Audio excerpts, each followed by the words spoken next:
संघर्ष में महत्वपूर्ण भूमिका निभाई। इसके पश्चात सन 1966 में हमारे स्वतंत्र भारत की प्रथम महिला प्रधानमंत्री बनी। पूरा विश्व उनकी नेतृत्व क्षमता से अचंभित था। 1971 में पूर्वी पाकिस्तान को आजाद करवाकर बांग्लादेश का निर्माण करवाया। 1974 में परमाणु परीक्षण कर पूरे विश्व में भारत का लोहा मनवाया। हरित क्रांति का प्रारंभ भी देश में इन्होंने ही करवाया। इन्होंने भारत देश की तरक्की के लिए कोई समझौता नहीं किया, परंतु 31 अक्टूबर 1984 को अपने अंगरक्षकों की गोलियों का शिकार हुई। इस महान नारी को हमारा प्रणाम। हॉस्टल खुलवाएं। अभी अभी प्रतिभा काई ने ये आदेश निकाला है कि सभी लड़कियों को अपनी आत्मरक्षा के लिए कराटे शिक्षा अनिवार्य है और हमारा विद्यालय इस बात को पूर्ण रूप से सार्थक कर रहा है। ऐसी नारी को हमारा शत शत नमन। अब आपके सम्मुख प्रस्तुत हो रही है स्वर कोकिला, भारत कोकिला लता मंगेशकर।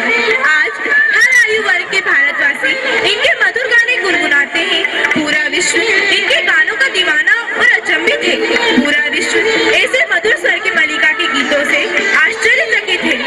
इन्होंने 1964 में पद्म भूषण, 2011 में भारत रत्न और फिल्म फेयर अवार्ड से सम्मानित किया गया। इस महान सुरों की देवी को हमारा प्रणाम।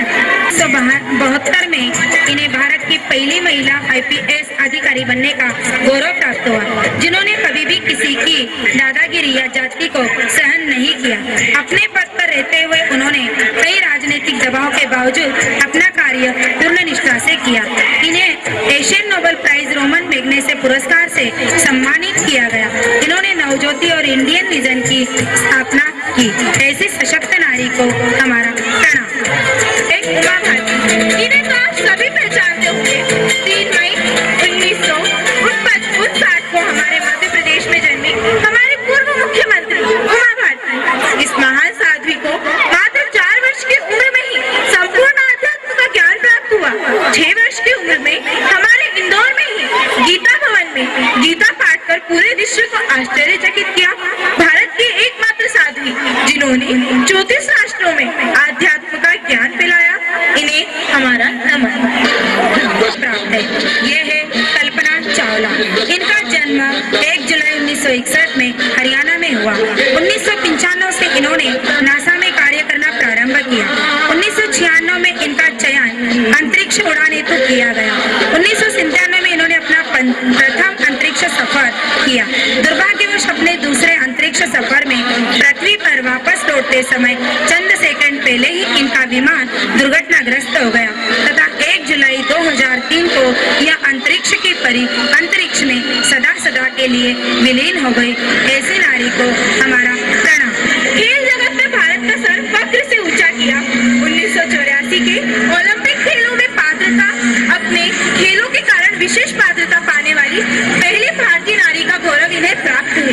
इस धाविका ने 1982 एशियन खेलों में 2 रजत पदक प्राप्त किए।